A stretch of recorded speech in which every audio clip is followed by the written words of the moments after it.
I've seen the torch of freedom pass from hand to yearning hand, and the vision of our fathers spread hope throughout this land, as the dream some fought and died for in my heart becomes my own. I will strive to keep her promise, America, my home. America, America, may God bless America, and freedom reign across America, my home.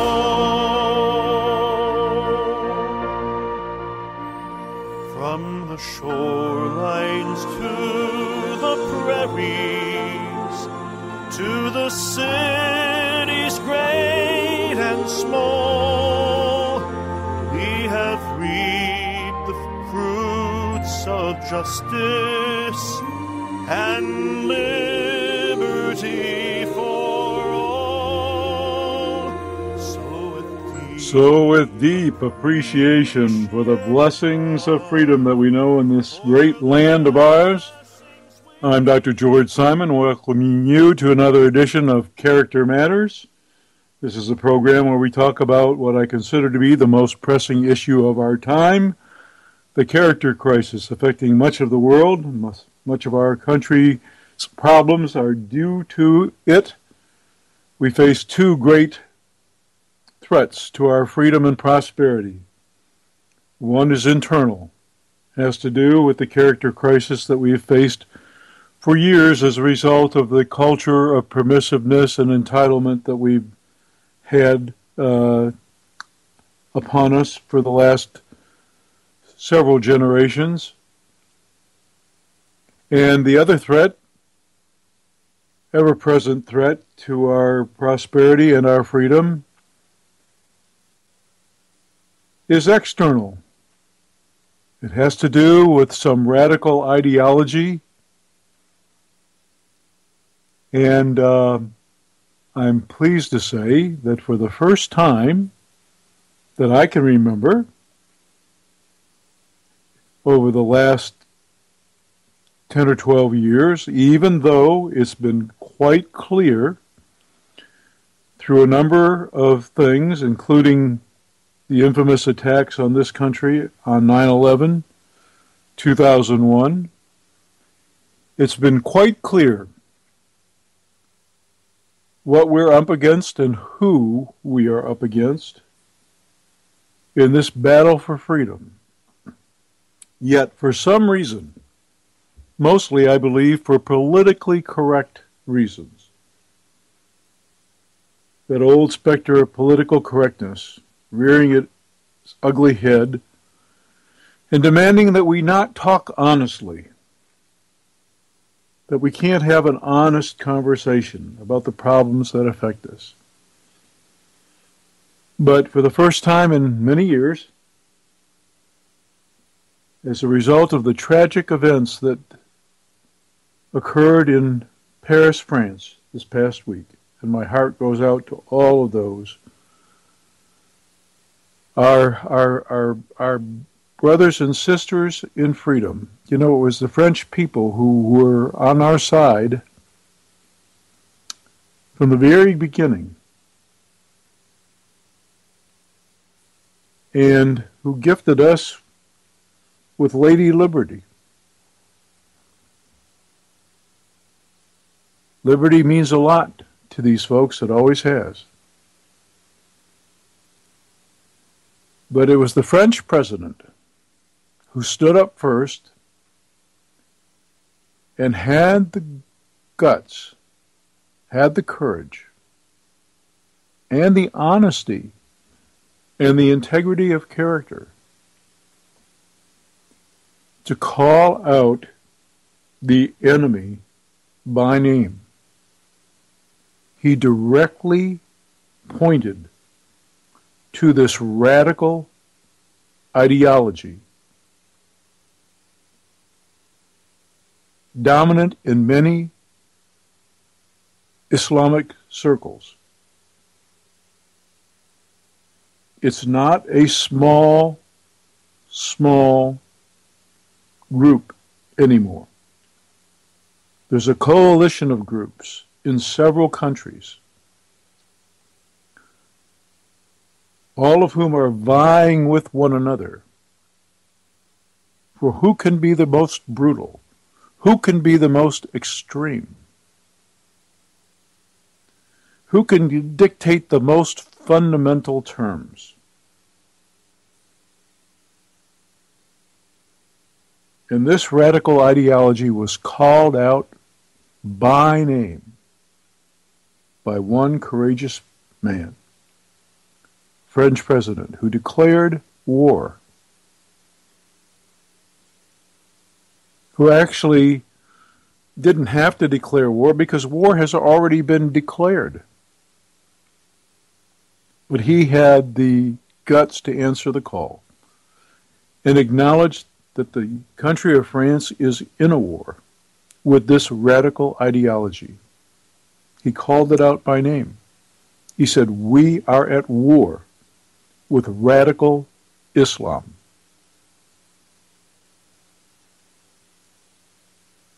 Now I can sense many of you bristling and wondering what this has to do with the main purpose of this show, this program. Well, the main purpose, the main function of this program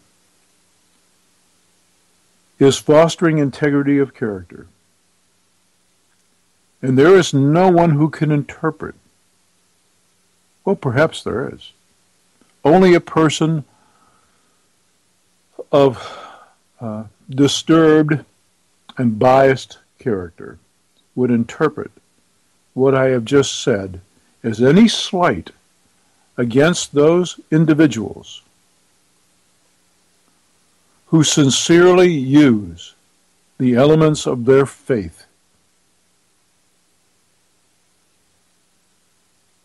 to better themselves and their fellow man.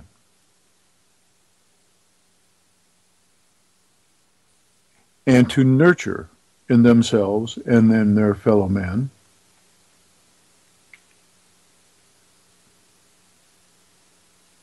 an atmosphere of love, tolerance, positive regard. There is no one who can interpret either what I have said or am about to say on this program is in any way demeaning or degrading those decent people of faith. But I am here to call out one of the two great threats to our freedom and prosperity. We have two great threats. One is within, and that is the character crisis. We have too many people in our great land who are not upstanding enough in character to make this whole experiment in freedom work properly. And as a result, we have millions of rules and restrictions on the books governing and restricting our freedoms. Because there are all too many folks out there who are not decent enough to engage in fair play. And it's hurting us. I was talking with a friend just today who happens to be in the banking business and who was talking about the good intentions that our congressmen had when they passed certain regulations They were concerned about the financial crisis that hit, that caused the country to nearly collapse economically. Folks don't realize how dangerously close we came to a deep, deep depression in the financial crisis that afflicted us several years ago. And so some well-meaning, well-intended folks in our government fashioned all these rules about how banks and other lending institutions and investment institutions would have to operate and what they would have to do to demonstrate their solvency. And what was the effect, the unintended effect of these encroachments on our freedom? Well, the unintended effect was that the little guy, the small banks, the neighborhood investment houses, the small enterprises serving the smaller communities, making modest profits, operating on tight margins. These folks couldn't make it anymore, and they became prey for the larger mega banks and corporations to gobble them up and take them over. And so now, what is happening, once again, is that small enterprise is being destroyed. Destroyed. This was not the intention. This was not the intention of well-meaning folks who wanted to help ensure the solvency of our financial institutions, but it was nonetheless the effect. And you can point to so many examples of this. It's truly not funny anymore, folks. It's not funny. It's tragic. This happens every day. We're trying to rectify a problem that starts and ends with character by restricting freedoms. And when you restrict freedom, not just the economy declines, but individual incentive declines and prosperity hits the skids. The age of prosperity is just about over. We're putting nails in its coffin every day.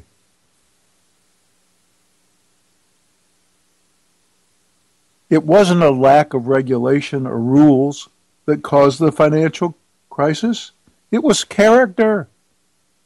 And by the way, even in the wake of all the rules, the same schmucks, the same individuals of reprehensible character who nearly brought our country to its knees, walked away with obscene profits and bonuses. Even in the aftermath of all these rules and regulations that have just killed it for the little guy,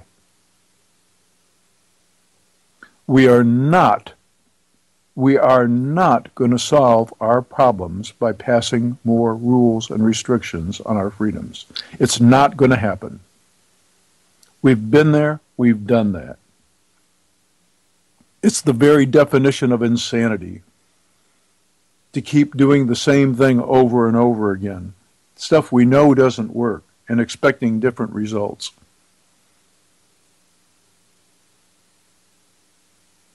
We're not going to solve the problem that way. We have to reach the hearts and minds of individuals. We have to make character cool again. We have to foster it in all of our endeavors, and we have to make it an expectation, a social expectation. Once again, that will save us.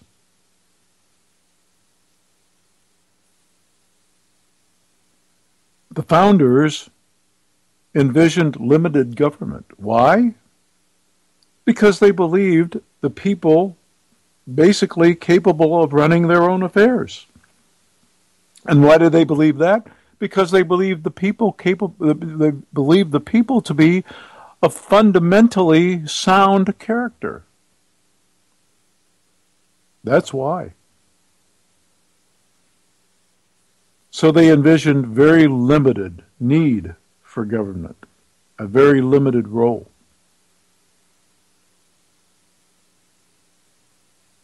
That's the enemy from within, folks. We will end the internal threat to our freedom and our prosperity by addressing the character issue head on, by making it cool to talk about it, to think about it, to value it again, to promote it in all of our endeavors, to make it a central expectation in our schools, in our homes, in our families, in our workplaces, to talk about it openly, to point to it directly, to dare to confront it honestly. Can you imagine? Can you imagine these days if an employer has an issue with somebody's character on the job, they know without question that they are likely to face a lawsuit if they try to root out a bad apple.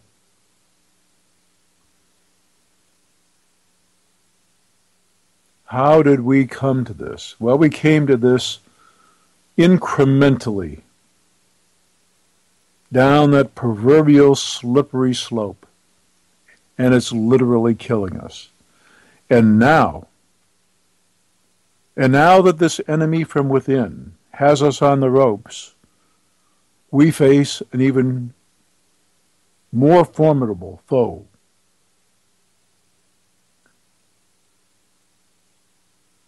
I have an article, by the way, on one of the blogs that I write for.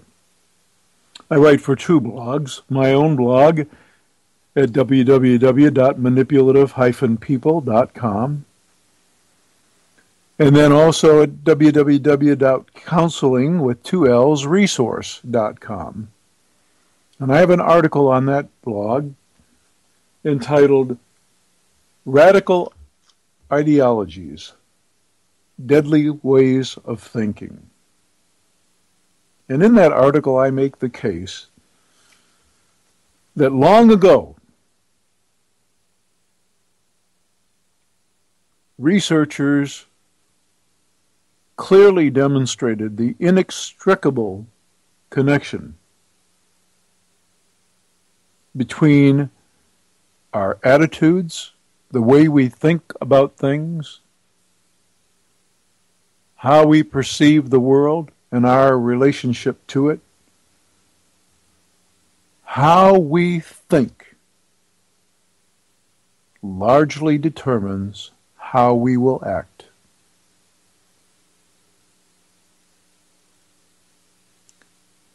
And these radical extremists, these ideologists,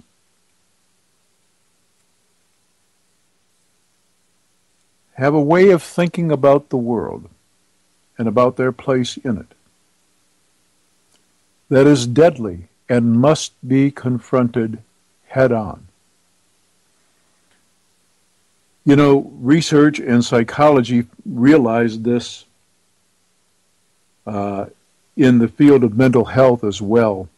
And this is what I've written about in both my best-selling books, In Sheep's Clothing and Character Disturbance.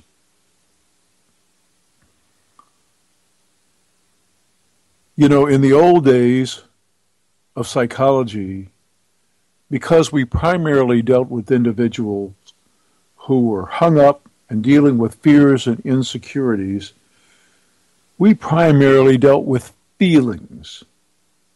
And we didn't confront those feelings, we set an atmosphere of acceptance and positive regard where people could vent those feelings and work through those feelings. And that was the sum and substance, really, of psychotherapy.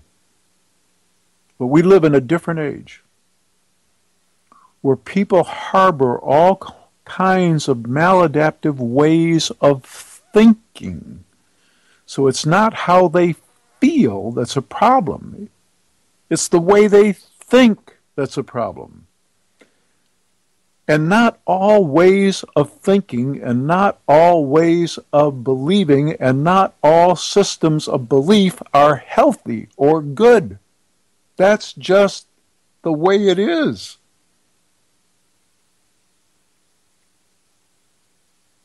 You can bet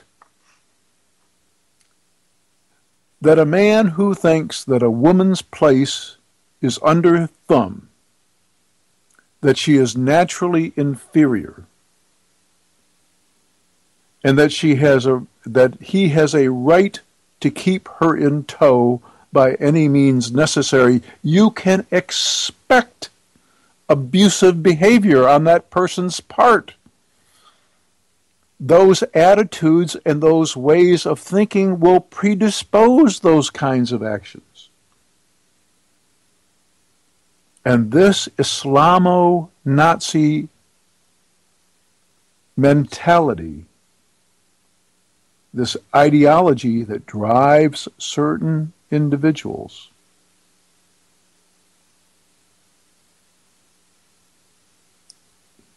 has to lead to the kinds of behaviors that we have witnessed. And so just like in therapy, you would have to confront those ways of thinking that would lead someone to be abusive in their relationships. If you're going to make any headway, if you're going to make any improvement in the situation, you better not be dealing with feelings. You better be confronting that sick, distorted, unhealthy way of thinking, or you're not going to get anywhere. The abuse is going to continue. Just as we would have to do that, we are not going to get anywhere in resolving our discord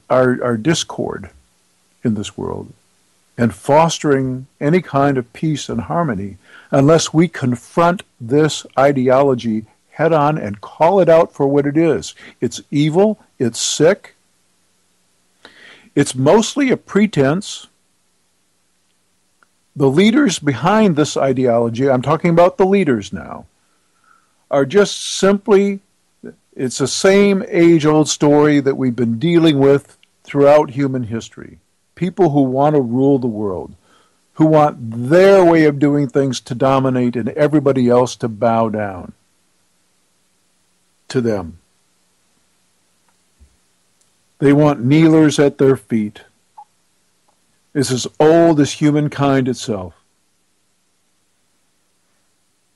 And they've got the perfect vehicle to foster that in this radical ideology that they promote. And those that gravitate toward it, and those that enable that gravitation toward it, are just as culpable. They are just as culpable. I don't know how many of you agree with this or not. And I don't know how many of you even might be dismayed in some way that I'm wasting any time talking about this on the program tonight. I feel very strongly about it.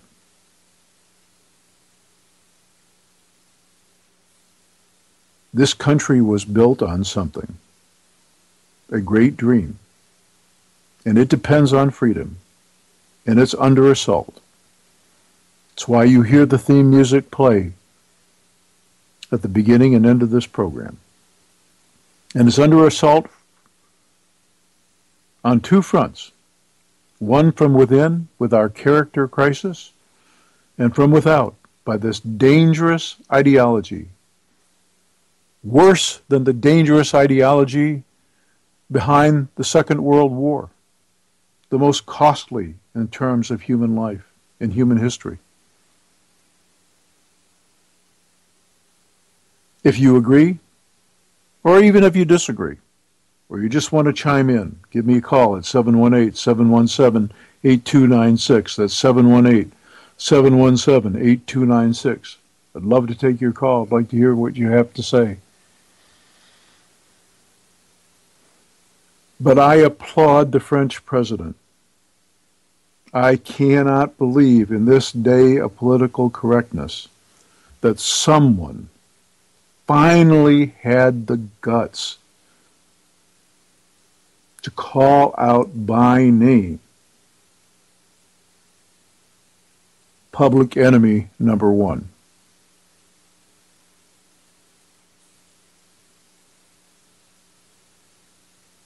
This ideology is more dangerous. I think it's more dangerous than the ideology, and I'll explain why in just a minute. I think it's more dangerous than the ideology that drove the world to war in the Second World War. You know, promoting the notion of Aryan supremacy and then regarding non-Aryans, and especially singling out one group, the Jewish folks, the Jewish people,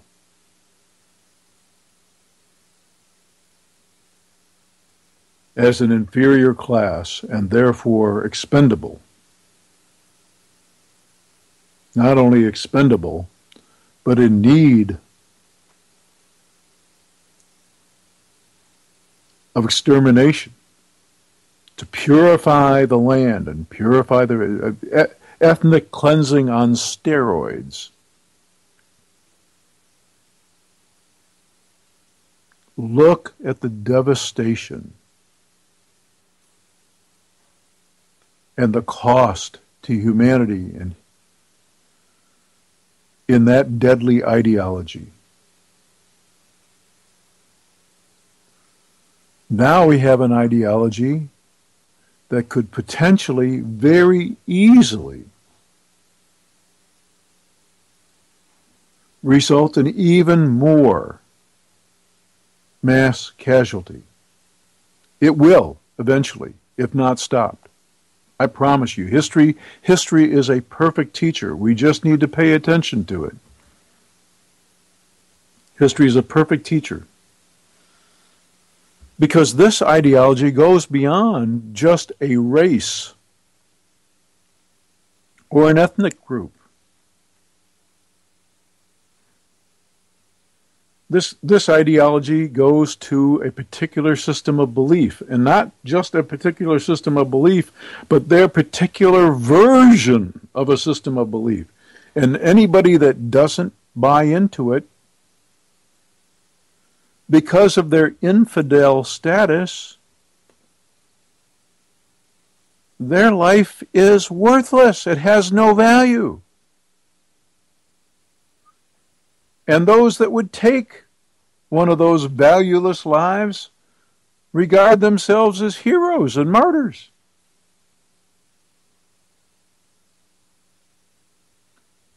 This is the most dangerous ideology the world has ever seen, and it's not the first time that it has shown its ugly face.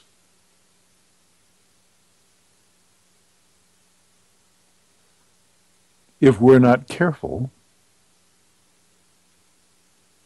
it'll be the last time, and it won't be pretty.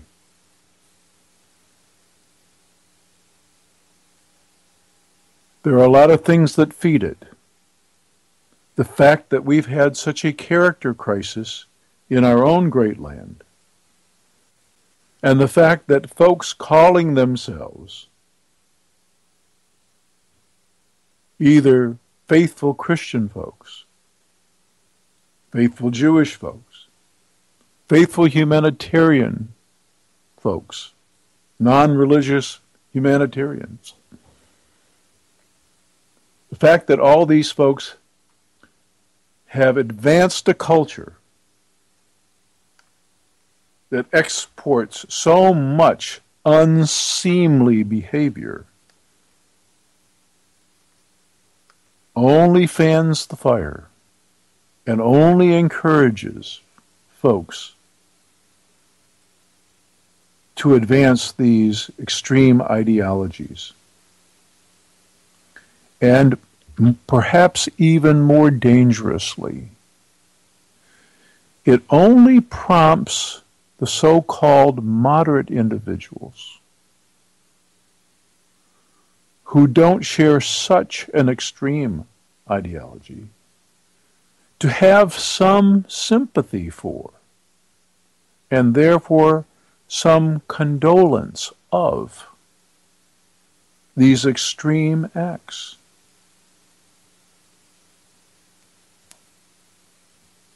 That's what we're facing. It is as dangerous a situation as there has ever been. And I don't have any reservation in saying this. I know it to my bones. It's going to get worse, way before it gets better. Why? Because, one, we're too complacent. Two, because despite the fact that the enemy is clear and has already declared war on us, there are too many ignorant and politically correct folks among us who either refuse to recognize or feel too guilty to call out by name this ideological enemy and to confront it directly, and to confront those who give tacit support and aid to it. On Facebook this week and on Twitter and on several other social media, I saw folks on both sides of the political debate yelling and screaming about how certain news sources weren't telling the whole picture and how plenty of individuals who don't share this extreme ideology were expressing dismay over this latest terror attack in France. But I didn't see a similar kind of outcry, on a mass scale anyway, when another person who supposedly said something derogatory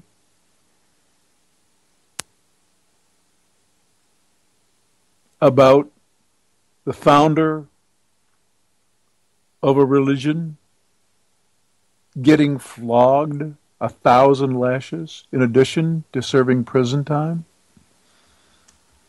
I didn't see a mass public outcry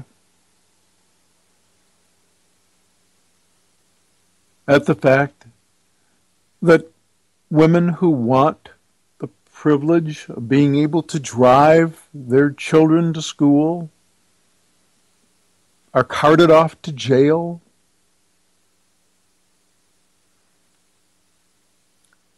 That young girls who are believed to have dishonored their families get murdered by their own families.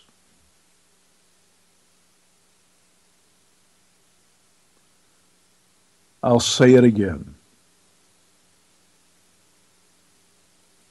And I know I'll probably take some flack for it.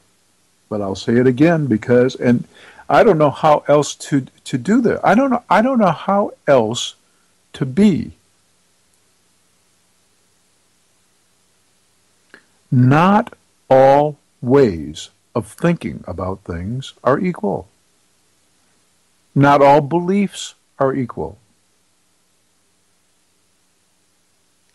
Now I know, I hear the reservation out there. I can sense it among the audience. Well, who's to say? Who's to say? And don't we have to be tolerant? If all ways of thinking were equal,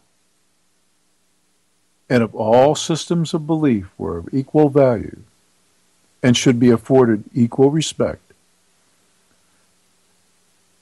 then those folks in prison who believed that they were perfectly entitled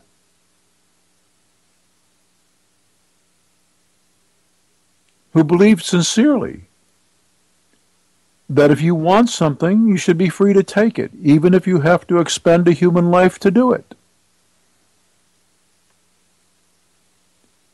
If your girlfriend wants to be done with you because you've been too brutal, blow her brains out. Or if you want to take the money that's in that bank that other people have put there because you need it for this car you want to buy, take it. And if you have to kill the person behind the counter to get it, do so. Why shouldn't people be entitled to their beliefs, right? Whatever you want to believe, it's all equal. This is craziness. This is absolute madness. It's got nothing to do with mutual human respect and tolerance. To point out that not all ways of thinking and not all ways of believing are of equal health and equal value.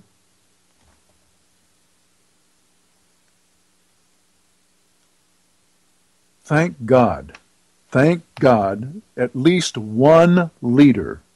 I wish our leader had done the same thing. And he's not the only one. You know, the president before him called out a war on terror, but he did not name the enemy. He did not. He didn't have the guts to either. And he was trying to be politically correct, and he didn't want to inflame.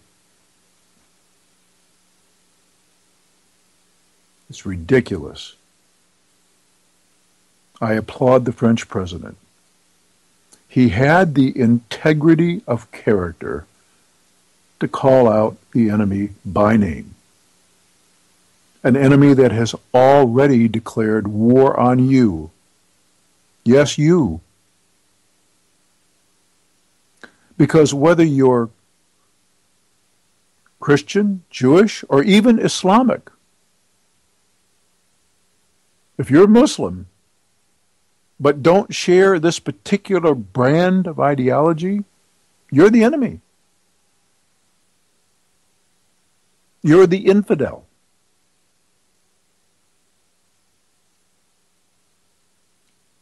And someone with hiding behind that ideology would have absolutely no problem blowing you up.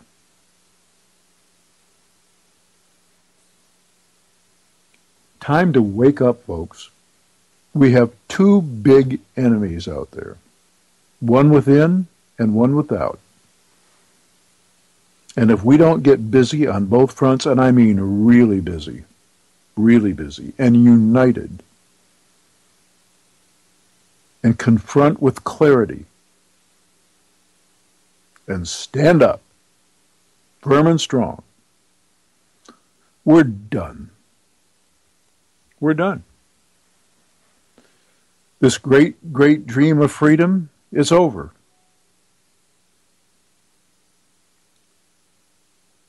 This unprecedented prosperity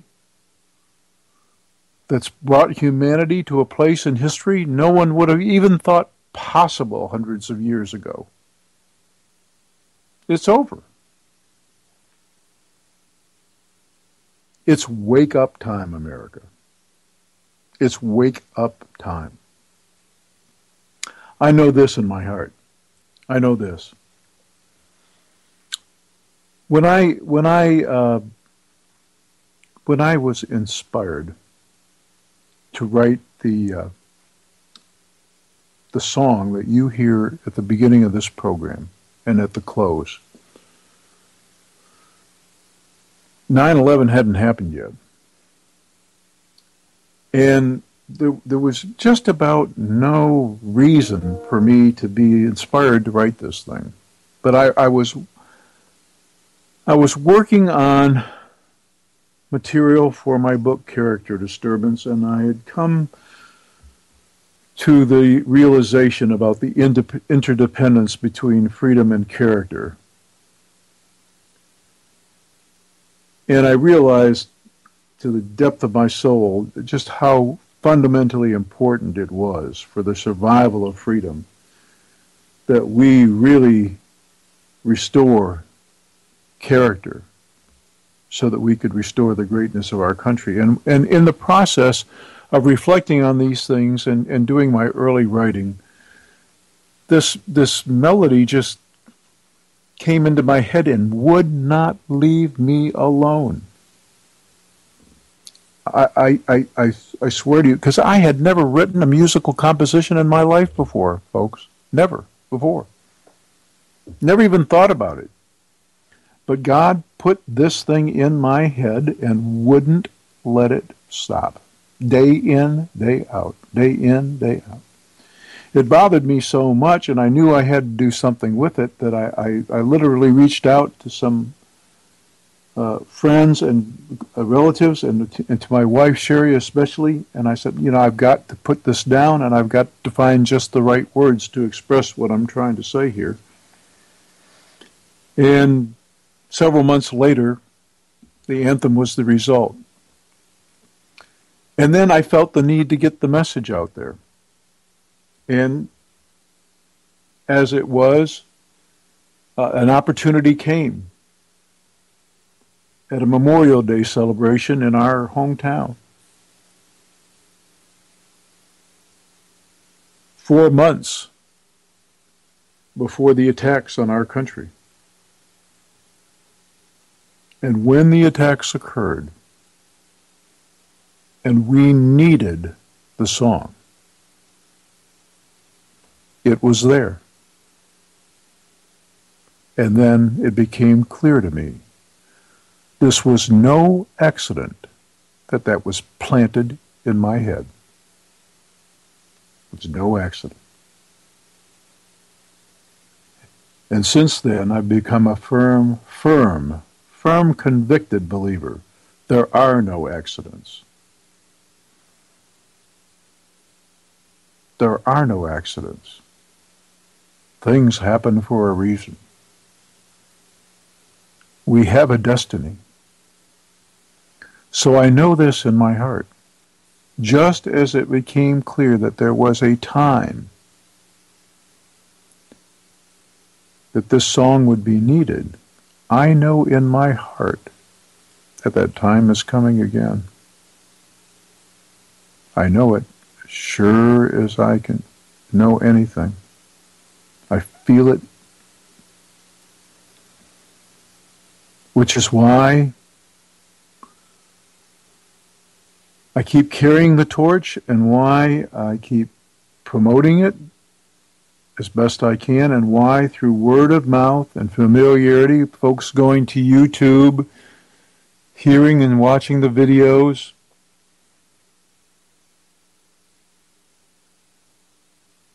sooner or later the right person will pick it up at the right time when it's necessary, and its message will be heard loud enough, often enough, broadly enough, and hopefully it will touch enough hearts that it will help wake some folks up. Because we need waking up, folks. Whether you agree with me or not, I'd like to hear from you. It's 718-717-8296. That's 718-717-8296. How do you suppose we're going to confront these two great enemies?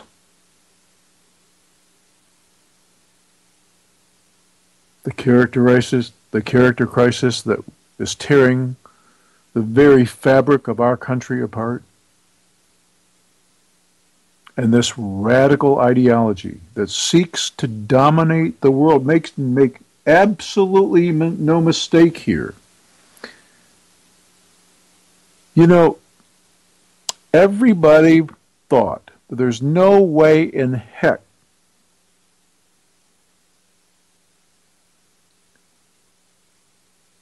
that Hitler and his bunch of thugs were going to end up ruling the entire world. But the fact is, folks, they came really, really close.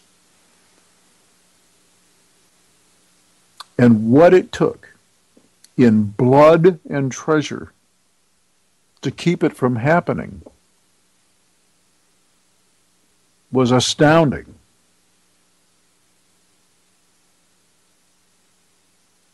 And some groups thought to be inferior and expendable were damn near exterminated. Came close to virtual extinction at the hands of that ideology. And folks, we are here again, because these folks mean to dominate the world. It's just that simple.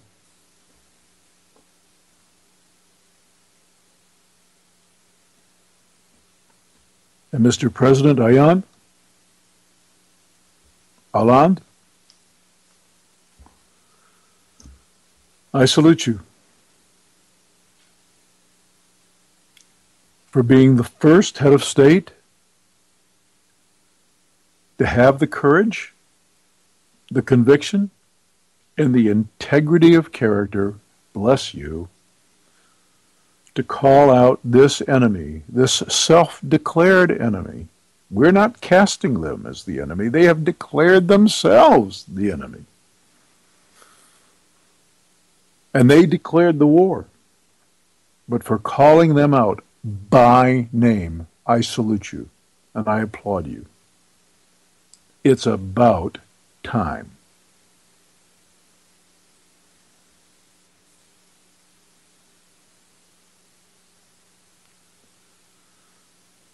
I don't know what the next several months will bring. I know that we're not going to win this war by flying drones into remote areas, by sitting back in our deeply buried bunkers and trying to pick off one or two people by remote control. That's not how this ideology is going to be defeated.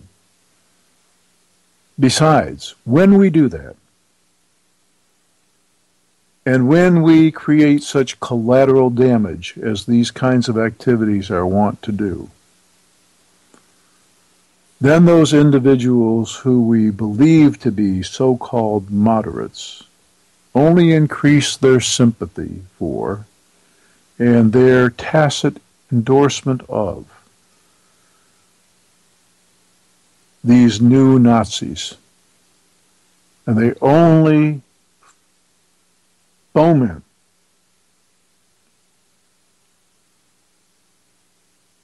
with hatred and disdain for those who launched the bombs that killed innocents.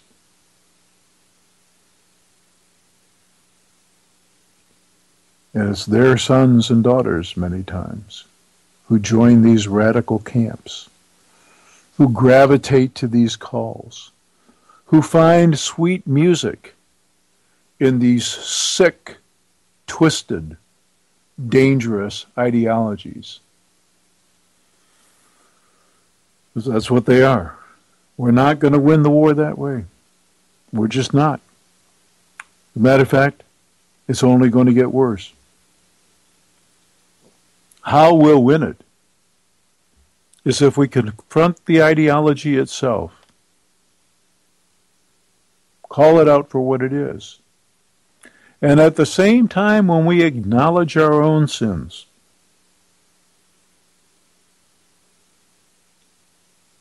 and our own deficiencies of character. I am not one of these we're always right kind of folks. I'm not, because we're not always right. And it is not a betrayal. And anybody that would say it is has got their own character issues. It's not a betrayal of either this country or its founding principles to point the finger at bad behavior when we exhibit it, or to point the finger at ill intentions when we harbor them. We've done some pretty nasty things. Our government has. And they need to be held to account. Now, is that the direct cause of all of this? No. This kind of ideology has been here before.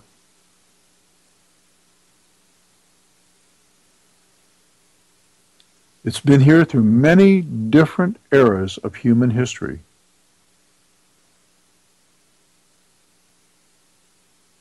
An honest student of history would realize that this is not the first time that individuals with an ideology like this have tried to conquer the earth and vanquish the infidels.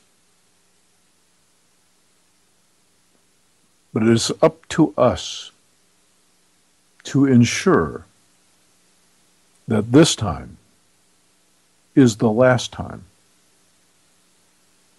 Because if we don't, given the wonderful little toys that we have invented for ourselves, these nuclear devices, these neutron devices,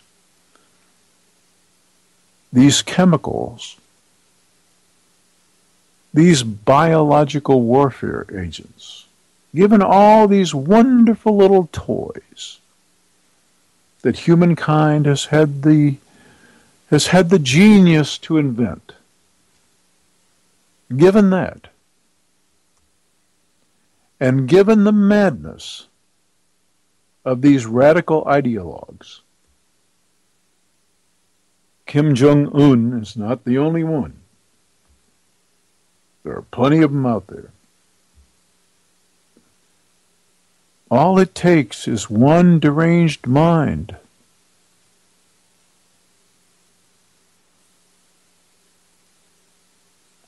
with a carefully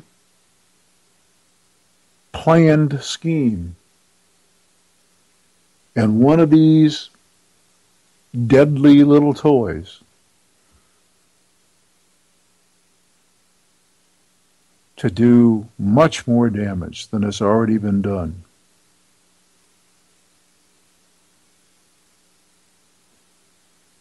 "9/11 should have been a wake-up call. Sadly, I don't think it's been sufficient. That's why in my heart I know that we'll need a rallying cry, and we'll need an inspiring vehicle of some kind. And I know in my heart that that's likely to be the song's purpose. When you hear it again at the close of this show, you'll understand.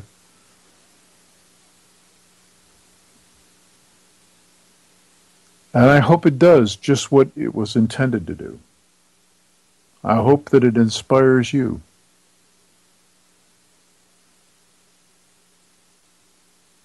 You know, there are two messages in it. One is personal.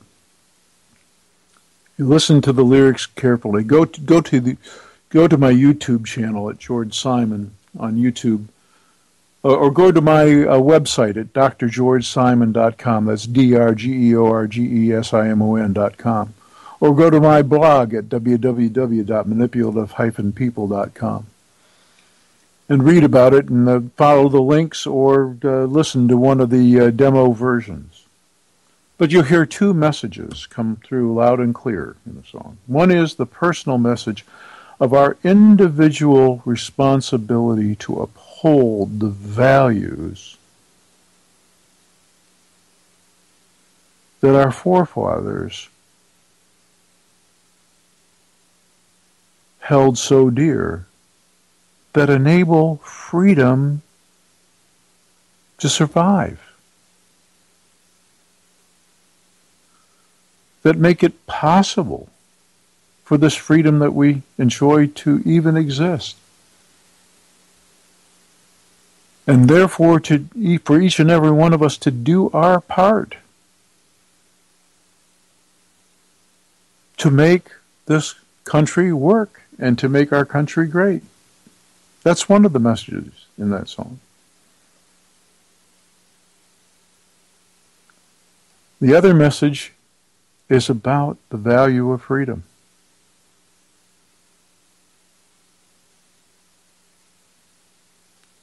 And the dangers that we all face if this last best chance for freedom on earth is lost. You don't think that the person who spent all that time in prison and has to undergo 1,000 lashes because he said something that somebody regarded as defamatory about this ideology? You don't think he wouldn't kiss the ground for a taste of the freedom that you enjoy in this country? We take it so for granted. You don't think that mother in one of these so-called moderate countries that won't even let her get in a vehicle to take her child to school wouldn't kiss this ground like my grandparents did, just for a taste, a small little taste of the freedom that you enjoy every day and take for granted? Think about it. Think about it for just a minute. Think about these enemies that we face.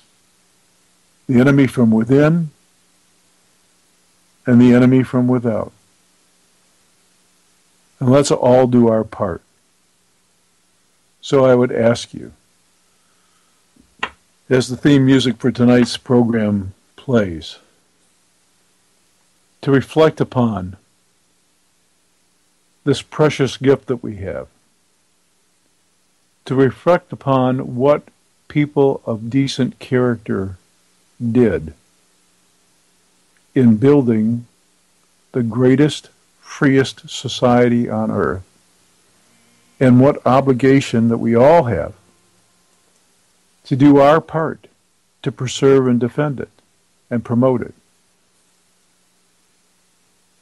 And what we all need to do to call out by name all threats to freedom, whether it be the character crisis here at home or those extremists who would have us bow at their feet in their quest to dominate the world. I ask that you consider that strongly, and I ask that you tune in again